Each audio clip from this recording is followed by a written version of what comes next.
I like to wait till it's quiet, and then I say something awkward a lot of times, like I was at the gym a couple weeks ago, and I was on the exercise bike, and it was close to closing time, and this heavyset lady came and sat on the bike right next to me, and she goes, "I'm here to lose weight," and I was like, "Well, you waited till the last minute, didn't you?"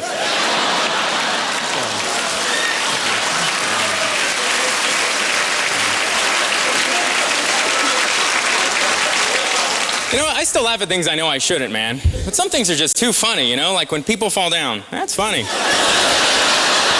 Right? You know what's funny about that is you don't even know if they're all right yet. Right? And for like a split second, you just don't care. Because they could be bleeding right in front of you. Ooh, dang, buddy, all right? Holy cow.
It's 7:08 at WRGN Radio. Thanks for joining us here. I'm Don Rosen. Increasing cloud cover today with a high near 51. Showers tonight, lows 40.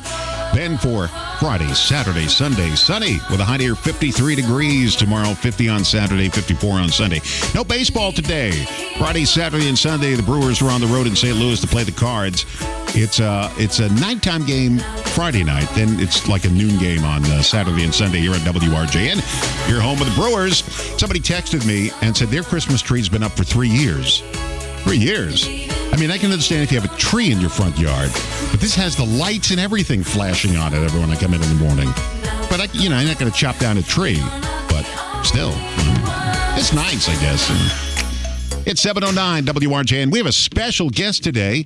We have Kailyn Palomares. And am I saying it? Tell me if I'm saying it correctly. That's right. Okay, because if I'm not, I want to know now. That's right. Okay. I said it's like calamari. What's that? What's that? Snail? That's not snails. Calamari is fish or something. Yeah, some kind of horrible creature. Yeah. Kailyn Palomares is here, and she is a Naturalist and Education Manager at Hawthorn Hollow Nature Sanctuary and Arboretum. They're located on Highway 31. Is it in Kenosha or Sommers? It's technically Sommers, but we're right there on the border we're right by KR. Okay. So move that microphone up. I want to hear every word you have to say. I don't want to miss anything. There you go. There we go. Okay, so it's right there in 31. Now, I was there, I told you, last year, I think. They put on little mini concerts in the woods, and we saw a group called Highway 20. They had a big sign that said Highway 20, or Route 20, it said. Route 20. And they said, we didn't steal the sign off the road. We actually had it, we got it, but we didn't steal it. But it was a great night sitting in the woods. There were no bugs. Surprise! I was ready for with my fly swatter and my can of stuff to spray on. There were no bugs out there. That was really nice. Very pleasant. Now, what do you do there at Hawthorn Hollow? And I practiced that name Hawthorn all week long, so I'd say it right. What do you do there, Kailyn?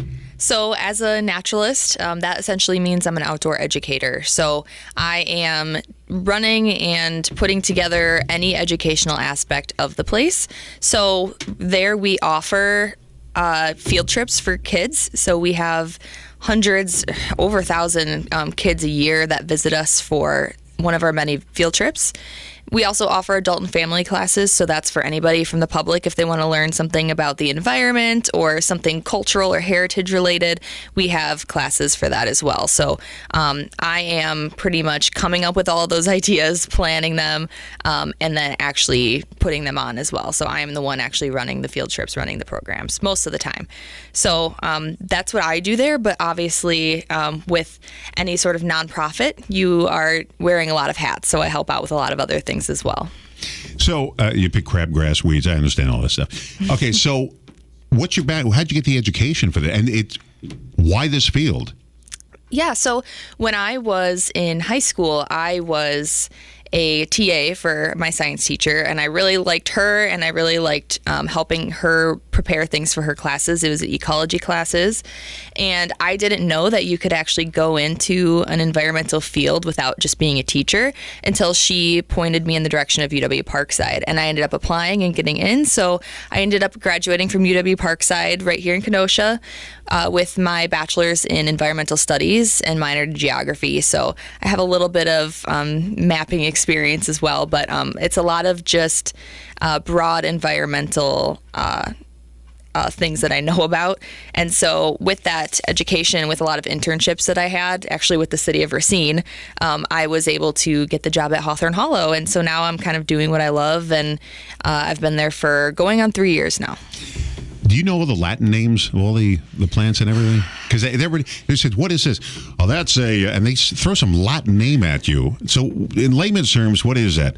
Oh, that's a daisy. I mean, just they Latinize the whole thing up for you. So I'm not the best at that. I ended up dropping botany. I had signed up to take it, and then I dropped it because I didn't feel that I needed it, and I'm regretting that now. But I do know the common name, or like you say, the layman's term, for a lot of the local flora and fauna. But as far as the scientific name, I don't. But the reason for that is because there are a lot that have the same common name. So there are a few different things that look similar that have the same common name that could be used interchangeably, but they're actually scientifically different, and so that's why they use those. Well, I'm not into flowers and plants. My wife is, though. We had built these 2 box gardens in our backyard with railroad ties, and they're big box gardens, and we had them on the side of our house. And she plants vegetables, flowers, and everything. Right now, she has, from seeds, she's making the little seedlings and stuff, but we have grow lights in the basement because she thought, it's too cold outside. It's, 45 degrees. She took them in like little children, and we have grow lights. Did this really work, those grow lights? Okay, so she got 2 grow lights over these things in the basement. I think it's going to be like a little shop of horrors. I'm going to get this giant Audrey plant that's going to eat me in the middle of the night. But she loves planting flowers and growing them herself, not just buying them from a flower store, just planting them and growing them. And you can go outside, you can look at your flowers and talk to them, do whatever you want. It's really, I love watching her do it. I don't want to do it. But then she's out there picking weeds in between, making them look really nice in the box garden. And right now she's got them in a tray. They'll be sent out later on. Yesterday when I called you, you weren't there. You were there. Excuse me, but somebody else said you were doing something. You were out doing nature stuff in the backyard. I forget what they said it was. What were you doing? I was actually pulling garlic mustard, and garlic mustard is a invasive species. It's a plant that has a little inconspicuous white flower on it that grows in the forests, and it actually it's allelopathic, which means that it releases a chemical out of its roots that can prevent other plants from growing, and so it can totally take over a woodland area, and so it prevents our native beautiful woodland plants from growing because we have all this garlic smelling garlic mustard growing instead. Does it smell like garlic? It smells like when you crush it or mess with it, it smells like garlic, and it's actually edible. You can cook with it. Use it as like a spinach in a recipe. So we do that, but we are pulling thousands of garlic mustard plants around this time of year to prevent them from going to seed and spreading more in the forest. Oh, it gets out of control, huh? Yeah. So I was helping our ecologists with that. I'm always, like I said, that's not education, but I'm just out helping do other things. So. Well, that's nice. When I grew up, we had a place called the Tacopusha Reserve. This is from Long Island. Everything is Indian names, Native American names. And it was a Tacopusha Preserve. And when I was a kid, we used to go there. Inside the little building, they had all these insects on the wall with pins, so you can study the insects. But once you stepped outside, you were in the woods. Now, keep in mind, this is just outside New York City. You were in the woods. And it was like, oh, look at this. We're taking a hike in the woods, and we're lost in the woods. I went there as an adult, and I didn't realize the highway was right on the other side of the tree. When I was a kid, you didn't see that. You didn't notice it. You didn't want to notice it. And it kind of burst the bubble. Here I thought I was in the wilderness, and actually I was just 10 steps away from the highway on the other side. But I loved, my mother used to take me there all the time when I was a kid. Instead of just sitting in the house all day, or, if it was, my friends were away on trips or something, we used to go there and just spend the day walking around. And I loved it. I mean, I didn't know what I was looking at. Think of little names, little name tags on everything. But when you're a kid, you don't care. It was just nice to walk around. Other families walking around. My mother used to read all the signs on the plant. Ooh, look at that. Who cares? Just keep walking. I used to love that place, the Tacapusha Reserve. It's still there.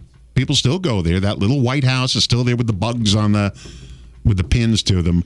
What a great place to visit. And I tell people, get your family out there. Get away. Put your cell phones down. Get away from the computers. Shut off Max on your television and Netflix. And get out and see what's out there. You're so fortunate to have things like this. You could be living in the Sahara Desert where all you're seeing is sand. So be happy you're out here. You got a lot of people coming through?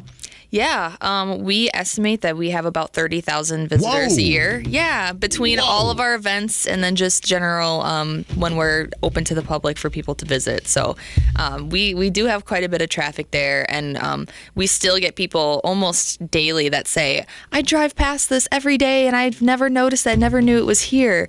And I say, if we had $1 for every time someone said that, we would never be fundraising. We wouldn't need it. And we're going to talk more about this after the break. Earth Day is coming up. Earth Day is the 22nd. I remember the very first Earth Day.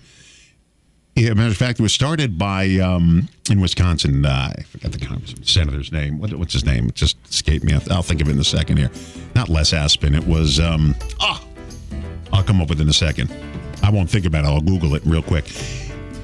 We had in our school the very first Earth Day in 1970, and we did all the classes outside under the trees. Now, keep in mind, I had a class of 970 people in my class. The school had over 4,000. It was kind of crowded out there. But we had assemblies to teach us about the earth and how to preserve it. It was really a beautiful time, and I'm glad we still have Earth Day. But I don't know if schools go outside under the trees anymore. But it was nice. It was really nice. Kailyn Palomares is here, and she's a Naturalist and Education Manager at Hawthorn Hollow, the Nature Sanctuary and Arboretum in Sommers on Highway 31. Make your appointment to get out there. It's really nice. 719 WRJN Hometown Radio Refreshed, a civic media station. Stay right where you are. Sunshine now, 46 degrees in Racine.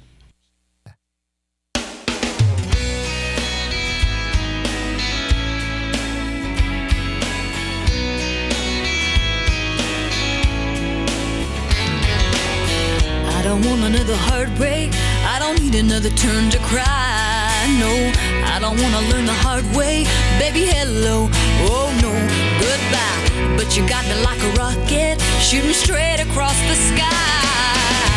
It's the way you love me. It's a feeling like this. It's centrifugal motion. It's perpetual bliss.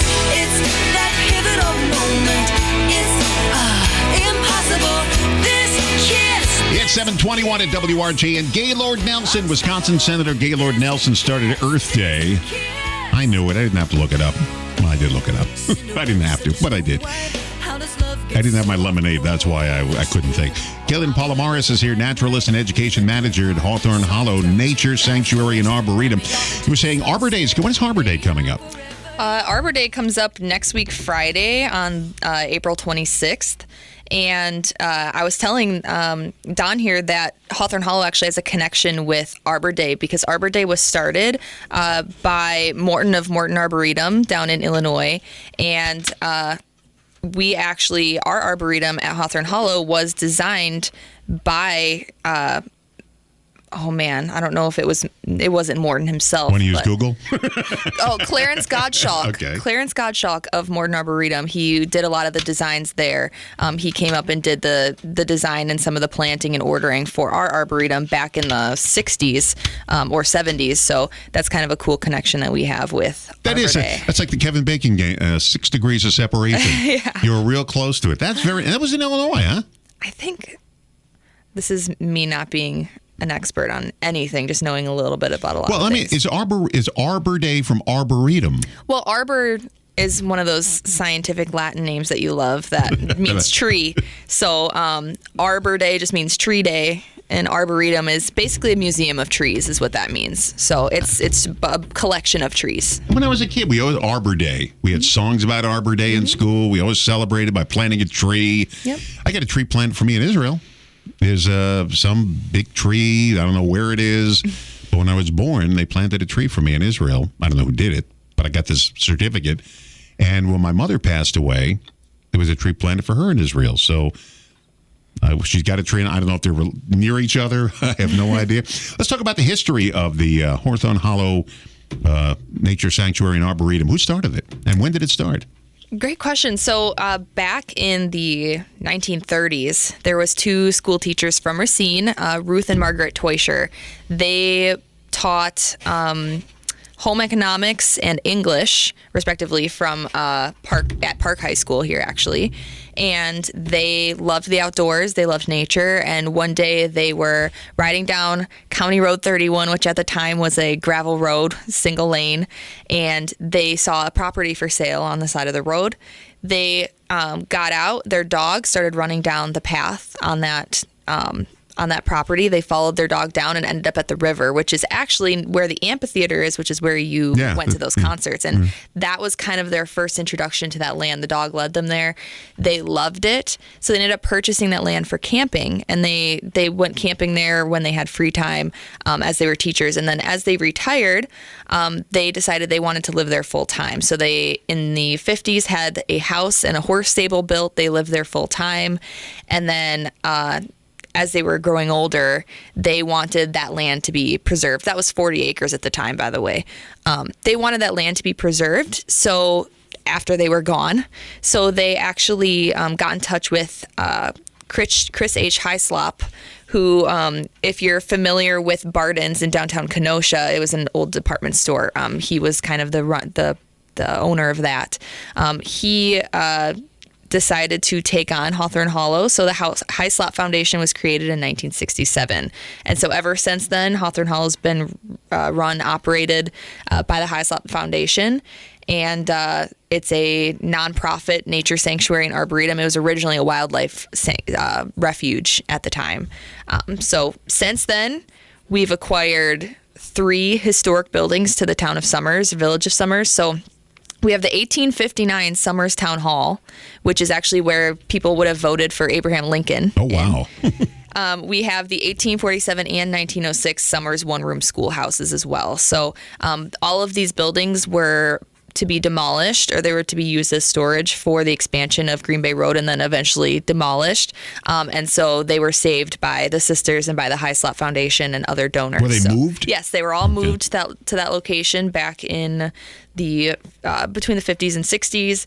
And we just recently had to start getting the town hall foundation fixed, because obviously when they did that, they just used bricks to hold the building up. And over the last 80 years, it started to bow in, and we thought we were going to lose the town hall. We thought it was going to end up in shambles. So it's actually been risen up. We had some contractors out there. They've risen up the town hall. They've put a huge cement foundation underneath, and it's about to be set back down. And then hopefully it won't be in shambles anymore. But that's been a really interesting thing to watch. So if you end up going out there anytime soon and you see the town hall is essentially floating, that's why. And then in 2016, we acquired 50 more acres just directly to the south of us. So we are now 90 total acres.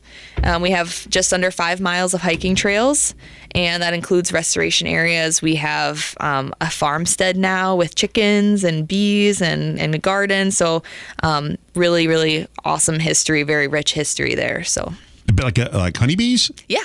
Mm. Yep. Honeybees. Obviously, we have wild bees, native bees, but we've had honeybees the last many years as well. Well, we're part of that No Mow Meg program here because we don't mow the backyard, which what I do is every week I mow a little bit of it to make a certain. There was a spot where all the honeybees go. I know where they go.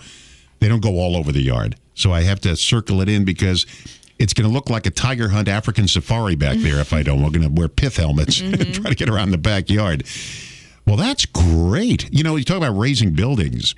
This probably doesn't interest you at all. I'm a big theater fan. The Palace Theater, the world-famous Palace Theater in Times Square, which had the biggest vaudeville acts in history, Broadway musicals, up until recently. I mean, they had the Disney Broadway musicals there. They can't get rid of it because it's a landmark. So what they did was they took the entire theater and jacked it up 3 stories so they can build stores underneath it. It's an amazing process. Even, you know, when you do small buildings like yours, they had to jack up this entire theater and not destroy one brick of it and raise it up 3 stories.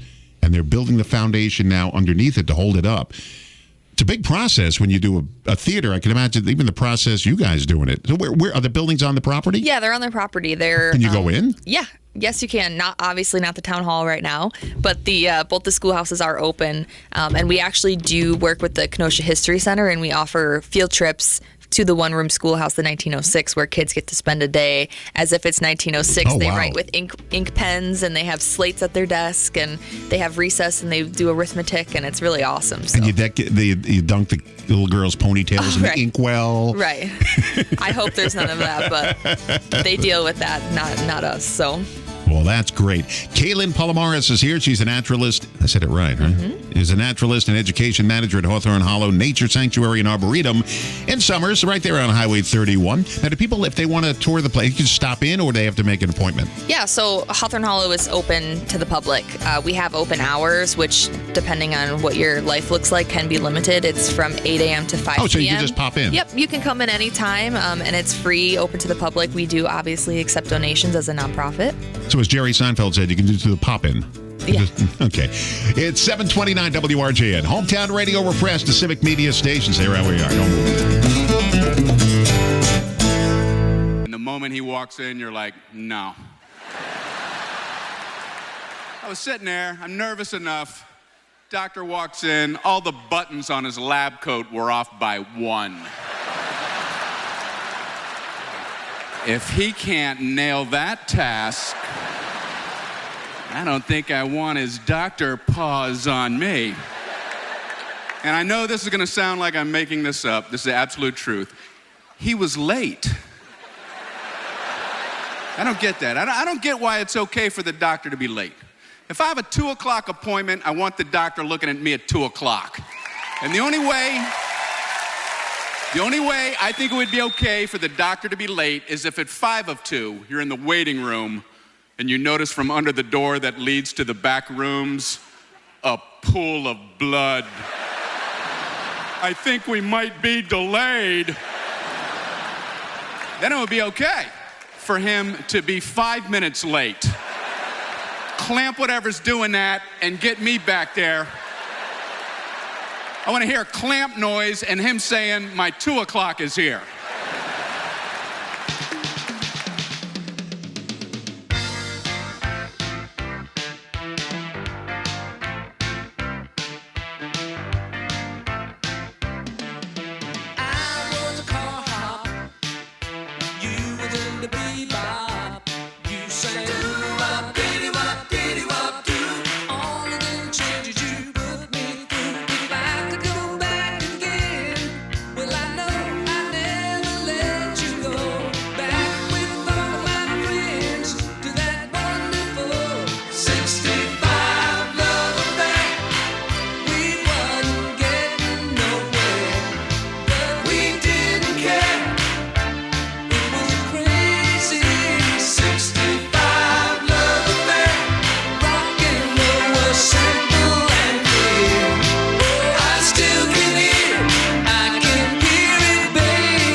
7:37 at WRJN Radio. Increasing cloud cover today with a high near 51. Showers tonight, but sunshine Friday, Saturday, and Sunday with a high in the 50s. Don't you love it? Baseball coming up Friday, Saturday, and Sunday. We got the Brewers in St. Louis to play the Cards. It's a Friday night game, Saturday and Sunday afternoon games in the noon hour here on WRJN Radio. Very lucky to have Kailyn Palomares here. She's a Naturalist and Education Manager for Hawthorn Hollow Nature Sanctuary and Arboretum right there in Sommers on Highway 31. You got to go by. I've never been by the nature part of the place, but I went into the woods where we discovered a country band playing there, and they were very good. I mean, obviously we do, but it's in the middle of the woods. All the benches are set up, and it's just a nice setting to watch a band play. And that's nice. When did they start doing that? Is that a long time thing? I don't know for sure. It's definitely before my time there. I want to say that we've probably been doing it for over 10 years at least. The Pike River benefit concerts. And yeah, that amphitheater is a perfect setting for that. Yeah, it is. The Pike River's right behind you, and you come down this hill to see it, and we put lights up in the trees and things. So it is very, very awesome. It's a great setting for music. So, and you had mentioned that the bugs weren't bad when you went. They weren't there at all. Which is amazing. I think you just got lucky because it is right by the river. But we do have tiki torches and things that we put up to try to prevent them. What do you put up? Tiki torches. Oh, yeah, the tiki torches are there. Yeah, but sometimes you get lucky and sometimes you don't. So, bug spray. No, I didn't need any. It was really nice. It was very nice. What are some of the current projects going on there? So our biggest current project right now is part of our Inspired by Nature campaign, which is basically a fundraising campaign for some really cool building projects that we want to do out there. So most recently, last July, we finished building our Thursday Morning Club Overlook, which is a beautiful cantilever overlook over the basically the floodplain of the Pike River, where you're up probably 30, 40 feet above the floodplain, and you can look down at everything growing and look at the river. It's beautiful. But our newest idea is for a wetland observation blind or a wildlife observation blind. So in that new property that I had mentioned earlier, we have this really awesome pond. Actually, it's more of a pond observation blind that we call Chorus Pond. And we call it that because the chorus frogs and other birds. Chorus frogs? Yes. Is it what it sounds like? Yep. They sing in... They're basically, yes. Okay. So there are many, many different species that sing in that pond in unison. So it's almost like a chorus as well. That's another reason for the name. But because there are a lot of reeds growing, like cattail growing, you can't even necessarily see the pond. You can just hear everything. And so we want to build this wildlife observation blind so that you can be risen up above the cattail and be able to see the wildlife, but you're a little bit hidden behind some walls so that they can't necessarily see or hear you. So you have a better chance of seeing a lot of like waterfowl, things like that. So really cool ducks or herons. What a great place to go to work to every day. Oh yeah, it's beautiful. So you know what I love coming in the morning when I come in now, especially because the weather's nicer. It's so loud out there with birds, and they're in the parking lot. There's a bush, and I park next to the bush, and I come out, and God is my witness. Every morning I say good morning to them. Now, they used to shut up as soon as I started talking. All of a sudden it's quiet, but now they still sing. Mm-hmm. They said, oh, good, your car's here. We can poop on it now. Uh-huh. But I love listening to those birds when I come in the morning because they're so loud, and I don't know what they're talking about. I have no idea whether they're frightened of me.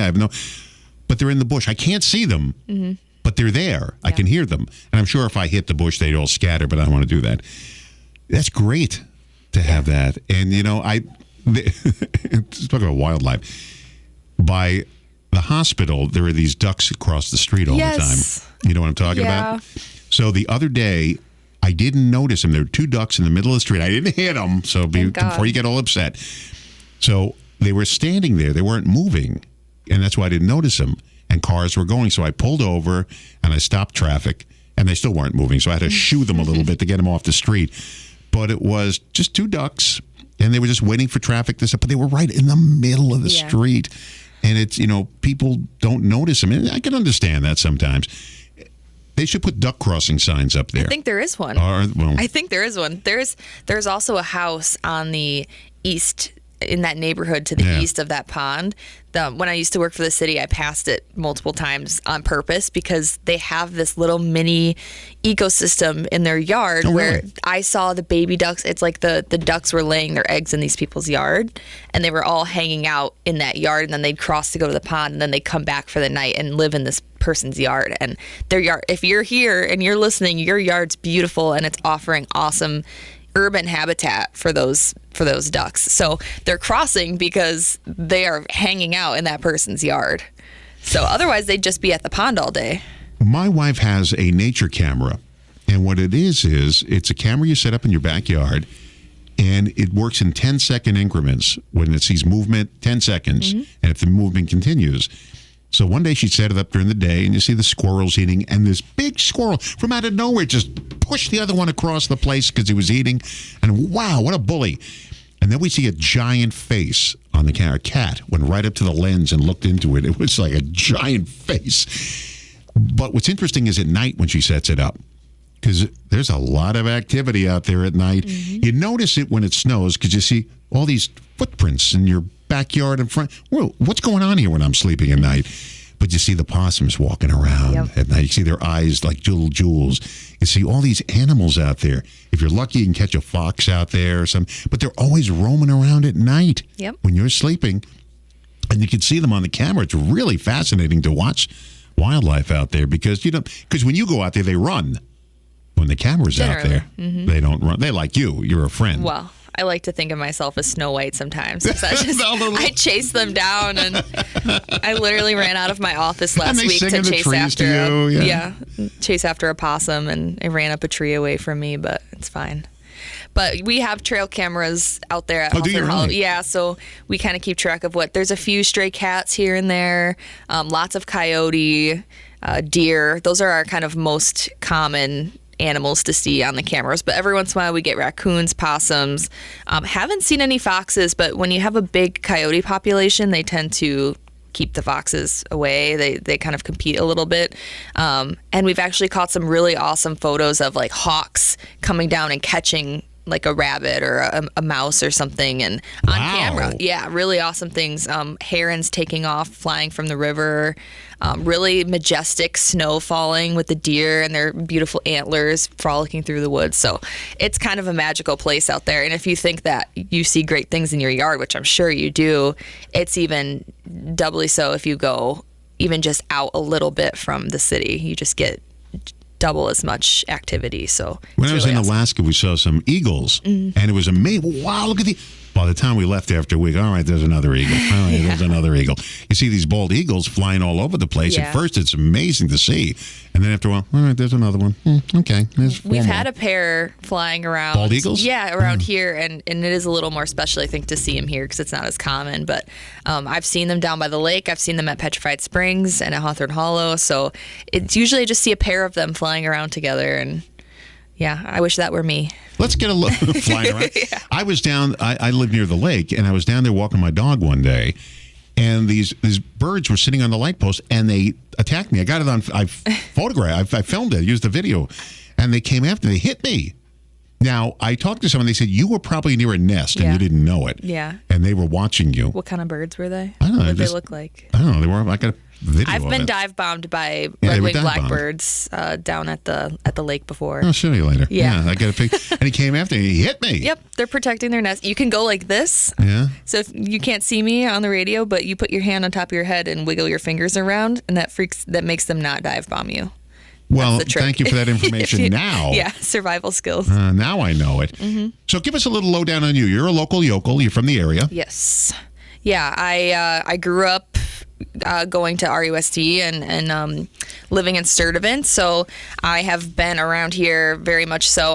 When I was talking to Don on the phone yesterday, I even said that when I was probably too old to be doing it, I would play with my friends in the field behind the radio station here in the rain and being little delinquents, but we weren't breaking into your building or anything. We were Climbing just the playing. tower. No. Not that much, but yeah, I went to Starbuck right here, and so very familiar with Racine. And again, working for the city of Racine several times. I used to literally walk every street in Racine to do tree surveys of all the street trees. So I know this place like the back of my hand. So very, very familiar. And then obviously Hawthorn Hollow is very, very close by too. It's just barely into Kenosha. So I kept my roots right here. And you went to Parkside. Yep. So going to Parkside too, I decided to do that so I didn't have to live in a dorm and move away somewhere. So I stayed at home and went to Parkside. So. Well, that's great. You kept all your knowledge right here, and you're using it in your hometown. Mm-hmm. Well, that's just fantastic. I like that.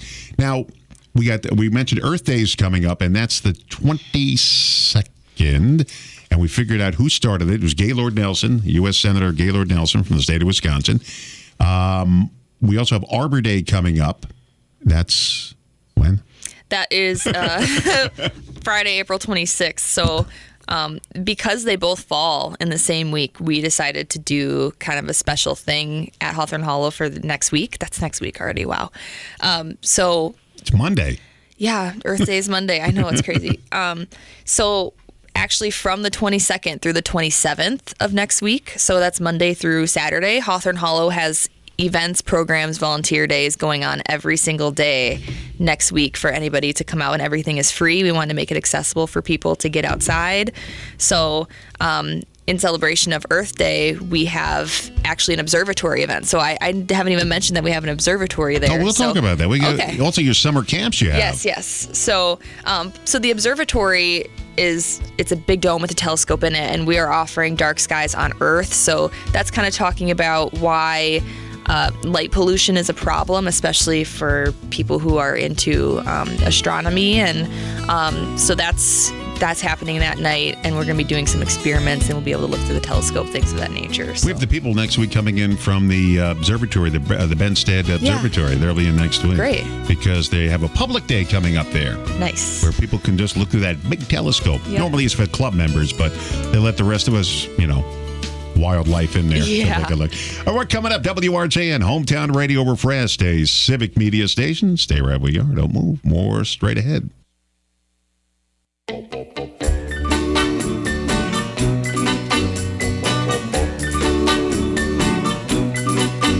I'm a traveling man, made a lot of stops all over the world, and in every port I own the heart of at least one lovely girl. I've a pretty senorita waiting for me down in old Mexico, and if you're ever in Alaska, stop and see my cute little Eskimo. Sweet Fraulein down in Berlin town makes my heart start to. It's 7:51 at WRJN. We have Kailyn Palomares here for the Naturalist and Education Manager at Hawthorn Hollow Nature Sanctuary and Arboretum on Highway 31 in Sommers. Let's talk about those summer camps. That sounds exciting because summer's coming along. Yeah, we've never, ever offered summer camp in the past. This is a very exciting year for me, especially, again, considering that I decided to do this to myself. So we last year actually started Space Camp, which is with the observatory, and that's for future astronauts. Any kid that wants to learn about space travel and planets and the moon and all that sort of thing, a little bit of physics. So we are offering Space Camp again, as well as Nature Camp. So that's a more involved for environmental explorers, little kids that want to be outside. They want to dig in the mud. They want to flip over logs. They want to hold frogs. It's a really exciting thing for me because it's going to be just really fun. There's not going to be as much structure as a normal field trip or a normal class that would come. It's going to just be more exploratory and fun. So those are being offered starting out in June and going through August. There's a few different sessions. So if anybody has any kiddos in their family and they're interested in sending their kid to come hang out with me for the summer or to hang out with our observatory staff, you can go to our website. Under the education tab is the summer camps, and you can learn more. But this is like a day camp. Yeah, yep. It's not sleepover. You don't live They're in the not woods. camping. You don't live in No. the woods with a sleeping bag for the whole summer. Okay. 4-hour days, 4-day weeks, because we are closed on Monday, so it's like a Tuesday through Friday morning into the early afternoon sort of thing. So. You work 6-day week? No, I mean, technically I work Tuesday through Friday, and then almost every Saturday, depending on if we have events going on. So, but we do not work Mondays. We're not there Mondays. So gates are closed. Don't show up on Mondays. And of course, the summer concert's coming back. Yes. So I can't give away any bands or dates yet, but those are coming very, very soon. So keep your eyes out. But Rolling Stones, Taylor Swift. yeah, Are we talking? Okay. yeah. Mm-hmm. Taylor in the Woods. Yeah. So definitely keep your eye out. Those are coming very, very soon. That's good. Now, how do people get involved if people want to say, like I give to a lot of animal charities all the time, every month, animal charities and Boys Town, and also to disabled vets. But if people want to get involved in the center over in Sommers, what do they do?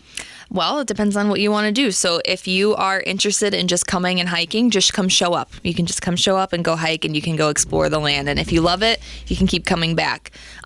We always have volunteer opportunities. We always need help. We're a very small staff there. So if you are into gardening or weeding, or you know how to work a chainsaw, or you want to help with educational programs, any of those sort of things, even if you need volunteer hours for school, definitely contact us. And we will get you on something. We always have so much going on and so much that we need help with. And again, we also offer many, many field trips and adult and family classes. So if you're interested in learning woodworking, or you want to learn how to make a Native American flute, or you want to learn how to do beekeeping, we offer all of these awesome classes as well throughout the year. So check out the website, hawthornhollow.org, and or email me, Kailyn at hawthornhollow.org, and we'd love to get you there and get you outside. Hey, you blew by that fast. hawthornhollow.org. Yes. Or email is Kailyn. Yes. That's not Kailyn, Kailyn. Kailyn at Hawthorn Hollow. I'm trying to get that word. Hawthornhollow.org. Yeah, and Hawthorn does not have an E in it. Everyone always puts an E at the end of Hawthorn. I don't have an E in it on my notes. Good. Now, what about in the winter? Great question. We actually do close our gate for the winter from December, basically Christmas Eve, until March 1st. But we have pop-up open days when it's a nice day. If the staff is there, we'll open the gate back up. And we are also hoping to, on days where there's good snow and the parking lot is plowed, to have pop-up snowshoeing days. So if you have your own snowshoes, you can come out and snowshoe. Yeah, we don't nice. allow any sort of like really active sports like skiing or fishing, but we do any sort of just passive hiking, snowshoeing. We definitely do allow. So well, that's great. What about Christmas time? Any special Christmas shows? Oh yeah, we do our holiday boutique and bakery. So that is lots of baked goods. We hand make wreaths and swags. We have Santa there. We do a craft with the kids, and we also have a Christmas rummage. So if you're looking for a deal for any sort of Christmas decorations, we have that as well. So literally all year round, we're doing things. We just finished up with maple sugaring. So we were tapping our maple trees, and it was a very, very long season, 2 months. It's normally 1 month long. So we just finished with that, and we do have syrup available for sale. Very limited amounts of syrup. So yeah, handmade by me. I have to go out there and check this out. Thank you very much. Hold on just a second here. We got tickets to Stargirl to give away. We have one more pair of tickets to Stargirl. Stargirl's at the Racine Theater Guild this Saturday, 2 p.m. You're going to check your high school yearbook after you see this show. I tell you, I went home and I started thinking about my high school days, and it's that type of show. It's about a young girl who just doesn't fit. She's a little eccentric. She doesn't go to the peer pressure. Her stories, her hobbies, her pet rat she carries around with her. And it's a love story between one of the high school kids who, when he doesn't have her anymore, he said, wow, what did I do? I miss her now. Stargirl, really a good show with high school students doing the show. I smell Tony Award somewhere with these kids. They're that good. So check it out. Stargirl's at the Racine Theater Guild. And we have tickets for the matinee right now. And we'll give one more pair of tickets away. It's at 2 p.m. this Saturday. We saw the show last weekend. You're going to love it. 262-634-9756, 262-634-WRJN. Phone lines are open. Give a call. If you get through, I will give you those tickets. 262-634-9756, 262-634-WRJN. Kailyn, thank you very much for joining us here today. Thank you. I'm going to make you a regular. Now, you're on WGTD radio. When is that? I am, yeah. The second Thursday of the month at 8 a.m. I am there on 91.1. And we do an environmentally related morning show with Greg Berg out there. So that's a very, very fun thing that I do now. Good friend of mine, and I like Greg Berg. Good guy. He's been there for years and years. I think when they put the tower up, he was there. Thank you, Kailyn. I'm going to make you a regular here. You're such a sweetheart, and thank you. You're a great talker. Thank you. That's the best part. Thank you. I love what you're doing out there at Hawthorn Hollow. It's hawthornhollow.org, the website. Hawthornhollow.org. I'm Don Rosen. Thanks for joining us today. Back again tomorrow morning, 6 a.m. at 758 WRJN Radio, Hometown Radio Refreshed, Civic Media Station.